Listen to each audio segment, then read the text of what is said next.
if Bayern Munich don't win any trophy this season, that's something we're going to talk about. And if that's the case, I don't want him at Manchester United because he looks like he's the problem himself.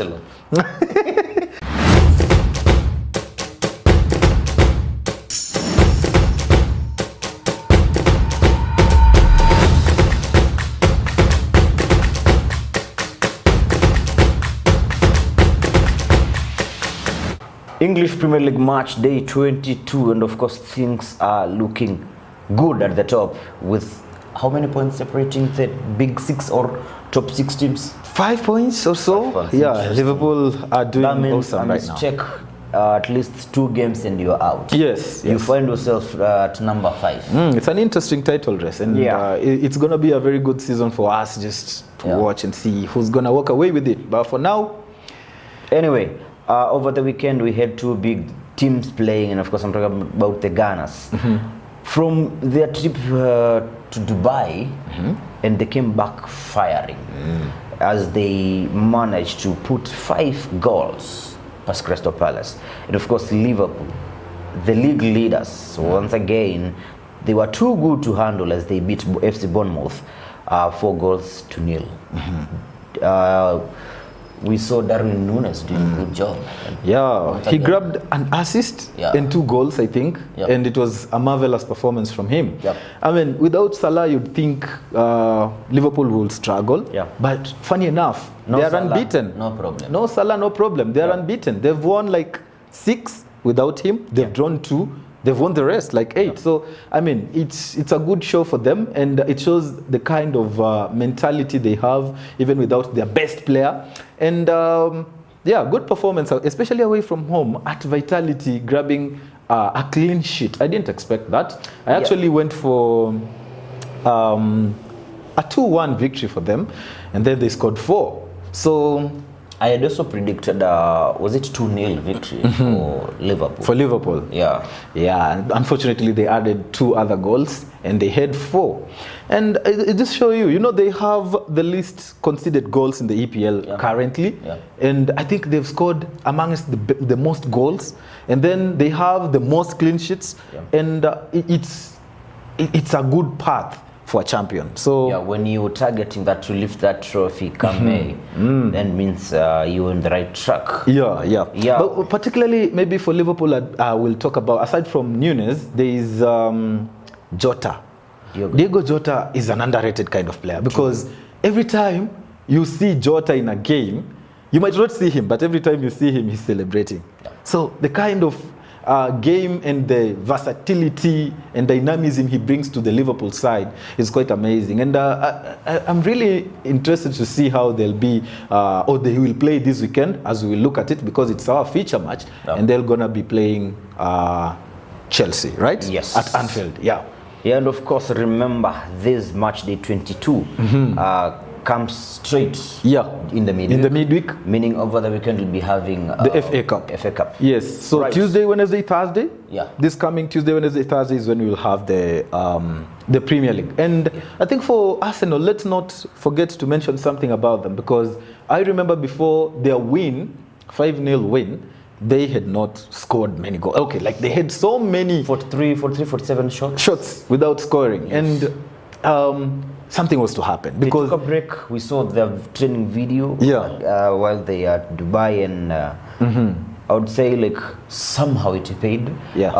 Martinelli coming in, scoring 2 goals, I think in a span of like a few minutes, and like two similar goals. Seconds. Similar goals. Those were scored by King Henry. The finish, the touch. See, he had, like, I think his form was declining, and also Trossard, who comes in as like a substitute for Martinelli when he starts. He was also on target. So I think they've done well to come back like that, to make a mark that they needed. We were never gone. It was just a bad period. And I think that trip to Dubai might have helped them, because they came up burning, and it was good to see. But now, sometimes in football, crazy things happen, because this weekend or this midweek, they'll be playing Nottingham Forest. I tend to think Nottingham is a team that concedes many goals, and when you score many goals prior to an away game, Yeah. a lot of crazy things happen. So we will look at it.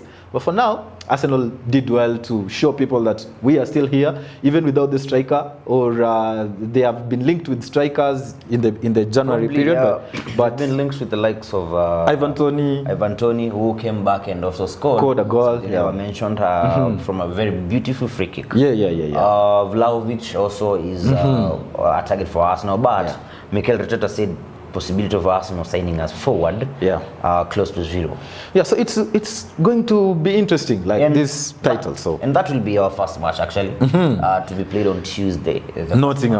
Nottingham Forest away. Well, I have already mentioned something that Arsenal scored 5 goals at home. Yeah. So don't expect them to score 5 goals again in this game. In fact, it's going to. I think you've experienced. You once conceded 7. Okay, continue. So it's going to be a kind of difficult game because Nottingham as a team, I've never seen a team in the EPL being able to score in almost every other match. Yeah. And the team is for that Nottingham kind of level, you know. Yeah. So they do well at home.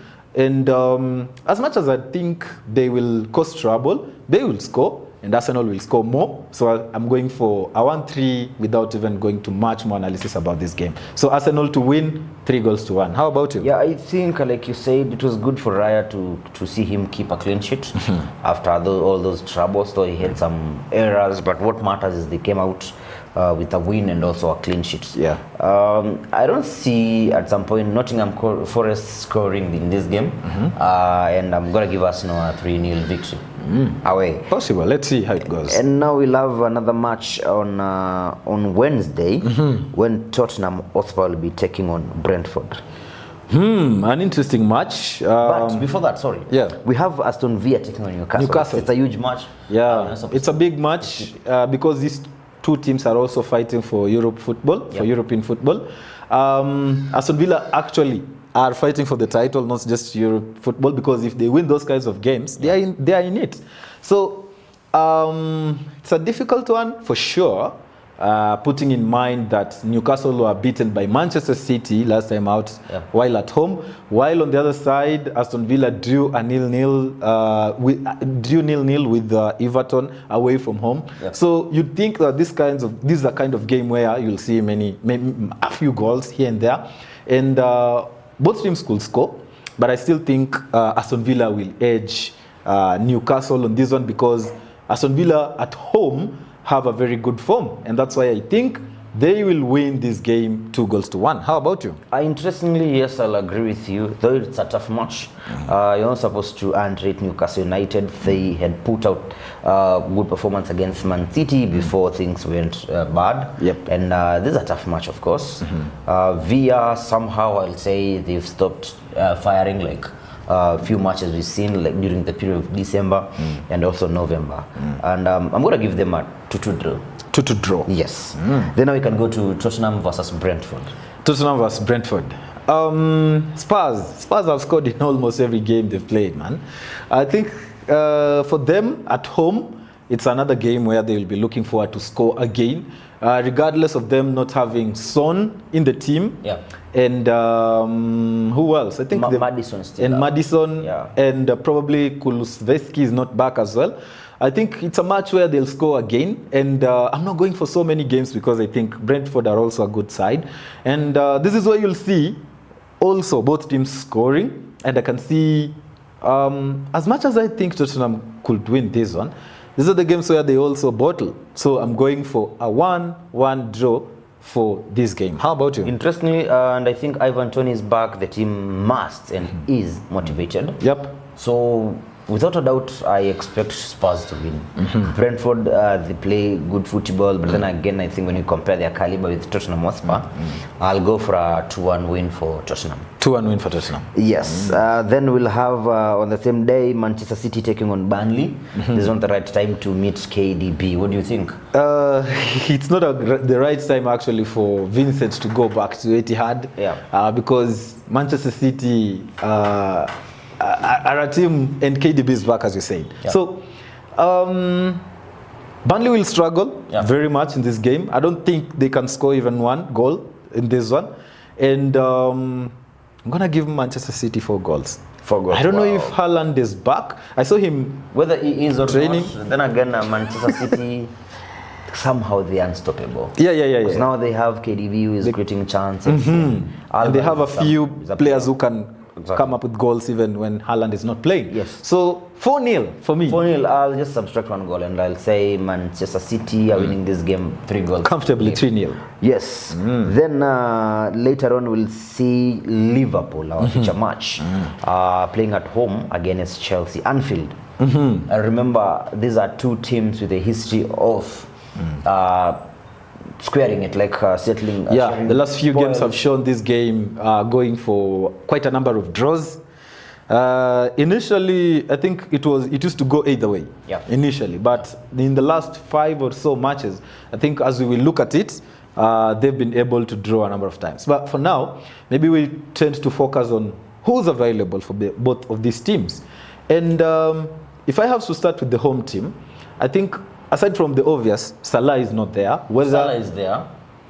Salah is not there. Salah's returned. Salah's returned, but because of an injury, so he can't play. So he's back. Yeah, but he can't play. Yeah. So obviously, even without the injury, he will not have played because Egypt, I think, they still qualified for their match, for their AFCON knockouts. So Salah is not there, but the rest of the squad, actually, the left back, Andy Robertson, is back from the shoulder injury, as I hear. He's training. So it's a huge boost for Liverpool. And if he's going to play this match, it's even more better for Liverpool because right now they're showing the mentality. And for other players, I think, who are out for Liverpool, I don't think there is anyone else who's a doubt. For the key players, speaking about the key players, yes. Like Nunez is there. You can say just the Diaz is there. Who have been playing. Yeah, they're available. Van Dijk is there. Yeah, and every other player. So I think Liverpool, only Salah is missing. For Chelsea, Nkunku is out. James still out. But the likes of Colwill, Chilwell, obviously out. And Chilwell is back. He featured. He's back. He played this during the cup. Yes, Colwill featured in their 6-1 victory over Middlesbrough. Yeah, huge boost for Chelsea as well. Yeah. That, and it shows you Chelsea right now are also doing well. So squad-wise, if Enzo is in there, Caicedo is in there, Sterling is in there, they'll miss Jackson and my super striker Armando Broja. Yeah. But they'll miss Jackson though. Yeah. Jackson is still representing Senegal in the AFCON. Yeah. So Sterling's there, every other person is there. So in terms of injuries and team news, I think all of the 2 teams, it doesn't look so bad for them. Yeah. So maybe we're going to look at how the form looks like. And I think for Liverpool, we don't need to talk much because they've won almost every other game aside from the draw for Arsenal where they drew 1-1. Yeah. For Chelsea, they've won like the last 3 games, right? Yes. They won against Fulham, they won against 2 other teams, and it's looking good for them in terms of how they've been gaining their form up to now. And for now, maybe we look at head-to-head. Head-to-head, I think for the last 4 matches, they've all ended in a draw. 0-0, 1-1. Most recently, like this season, when we thought Liverpool didn't start that well, remember? Yeah. And they dropped, I think it was a 2-2 draw. Was it a 1-1 draw? 1-1 Might have been draw. Salah scored, I remember. Yeah, 1-1 draw. It's a game which we had a lot of goals disallowed in the process. Yeah, so it tells you much about this game. I remember the last 2 seasons, because of those draws, we called it Shitiko. But now, how Liverpool has grown from Shitiko to Clasico is, I don't know. Team which is set to challenge. Yeah. Which is actually challenging. Yeah, because I'm thinking if it was Chelsea versus Man United, then that would be another Shitiko. But well, the rock is really broken. Even me, I'm broken as I say it, you know. Yeah, because Chelsea and Manchester United are just right here on the table. You are like brothers. Like you cannot. It's Tom and Jerry thing. Yeah, it's all right. You know, Liverpool are first, Chelsea are 10th, and Liverpool are at home. If you check the odds at BetPower very well, you'll see Liverpool has something like 1.6 there, and Chelsea has around 4, and tells you how much. Because but then again, we saw Bayern Munich losing to a team which had 21 odds. That is the Farmers League, bro. The farmers decide to. It's not farmers Hurricane. The farmers decide to sell. Hurricane will be if Bayern Munich don't win any trophy this season. That's something we're going to talk about. And if that's the case, I don't want him at Manchester United because he looks like he's the problem himself. Yeah, so this game is interesting though because I'm sure Chelsea are going to do very well. They want to continue with their form regardless of being the position they are. For Liverpool, they haven't lost at home and it's quite for a long time. So it tells you also that this game is not going Chelsea's way. So if not a draw, then I think Liverpool will win this match. And that's why I'm going for a 2-1 victory for Liverpool against Chelsea. How about you? Well, this is not the time you are supposed to say the history head-to-head will favor Chelsea. I know the atmosphere at Anfield, it's not easy. And Chelsea have quite a lot of young stars in the team. Of course, apart from maybe, let's say, Sterling and Enzo Fernandez, Caicedo, those are the big players who have played. They have played in big stages, and Thiago Silva. But then again, at Anfield, like you said, it's tough. And I don't see Chelsea walking away with 3 points. They're like, you'll never walk alone. And I see them, yes, they will score. They will score, Sterling most probably, and I'm going for a 3-1 victory for Liverpool. And the last match on Thursday, we'll see United start the new month of February away at Molineux against Wolves. Well, Molineux has always been a stadium where Manchester United doesn't get it easy. Not very. No, United does not get any easy. No, this season. It's this season, and it's because of the injuries Manchester United have had. Liverpool have had eight players out, and they're winning. No, not key players like Manchester United. They are the likes of Robertson and who else? Alcantara. Come on. Not very big players, not for Liverpool. For us, I think it's a difficult game to go to. Yeah. And the last game Manchester United played, they played against Tottenham. They drew 2-2 at Old Trafford. And watching it, as a Man United fan, I felt like we were on the forefront in terms of the intent to score. And we looked like we could win that game, even regardless of how we would have played, because the intent to score goals and to win was there. But whatever happened, and the game ended in a 2-2 draw. So the most recent match in the Premier League. Yeah. Was it not the match where Onana fouled a player in the 94th minute? You won 1-0. No. You robbed. You robbed Wolves. When did you rob Wolves? No, I'm saying the previous match for Manchester United. I'm not saying. I thought you were talking about head-to-head. No. I'm saying I'm talking about the last. I'm trying to compare the last performance Manchester United had coming to this game in the Premier League. So if they play with that intent where they had in the Tottenham game, this is a most likely game they can win. But now Manchester United has one problem, and the problem is inconsistency. And the inconsistency always show up in the away games. And putting in mind, we have never, it's been a while since we won at Molineux, then this game most likely gonna end in a draw. And that's why I'm going for a 1-1 draw. How about you? Amazing, and I like the honest in you. And trust you me, United played well against Spurs. There is a game which I thought I saw at least 15 minutes of Marcus Rashford trying to perform. Then again, he didn't feature, he didn't play well until 9th minute. And this is a match when you reflect what happened at Old Trafford in the first leg of the current tournament, the current season. United were lucky to beat Wolves 1-0. And it's good, you admit it's not a good run for Man United. Sometimes they are up, the next game they are low. And now this is a time I feel Wolves can take a point from United. And of course, I'll agree with you. It's close to that 1-1 draw, but I'm going to give Wolves a 2-1 victory against United. What's up to you? I'm the one playing, come on. Yeah. So that's it from our side. With the 22nd, let's talk 20 Matchday 22. Yeah. And of course, you've seen amazing matches coming our way. So it's a matter of seeing how change gonna happen at the top of the table. Of course, Liverpool still leading. Yep. We're waiting to see if City will catch up with Liverpool. Yep. Can the elephant return? Can Spurs once again challenge? United, would they close gap and come near to contest for top four? Also for Chelsea, are they stuck at number 10 or they're gonna make some changes? Will they go deeper? Yeah. But I still feel like we are so many of us fighting for top 4. Yeah.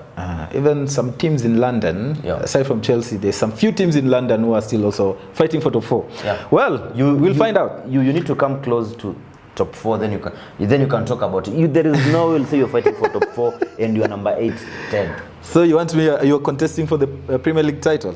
Exactly. What's the difference? And just to prove title right. pretender. Title pretender. Right. Can you check kick tip? Yeah, we're gonna check kick tip, of course, where we predict our correct scores or how the matches for the Premier League or every match day will go. And we also always advise you that you can join and predict with us, because we always leave the link in the description and the comment section where you can join and predict. So far, 4 players. Others, they didn't play this match day or last match day. So we have Vincent with 89 points in total. But for the last match day, he had 13 points. He predicted a draw for Brighton and Wolves. And which other prediction? None of the rest. Well, we have Mushiri, whose name or AKA Nana. To track Manchester United where they are. So Nana has 11 points. And he got most wins. Chelsea win. Newcastle to win against Man City to win against Newcastle, Arsenal to win against Crystal Palace, and then he also got Brentford to win against Nottingham, and then he also got Liverpool to win against Bournemouth, but without any correct scores. And then here I also have 11 points. I got a draw of Burnley and Luton, Man City to win, Everton to draw, and then Arsenal to win, and then I got Liverpool to win. So yeah, all 11 points. And then the Marian Love. I don't know if it's Marine Love or Marian Love. Has. So I don't know if I should say she or he. But they have, whoever it is, they are number 7 for now. They have a total of 9 points. And they had Liverpool to win 3-1 against Bournemouth. Arsenal to win 2-1 against Crystal Palace. 1-1 draw of Everton and against Aston Villa. And 1-2 win against Man City. So you have 9 points in that match day, and that is how the kick tip looks like. So if you want to join, we will leave the link in the description section and in the comment section. So yeah, that is it for now. We've come to the end of the EPL section. My name is Brian. They call me Vincent. And this is the Liquid Sports Show.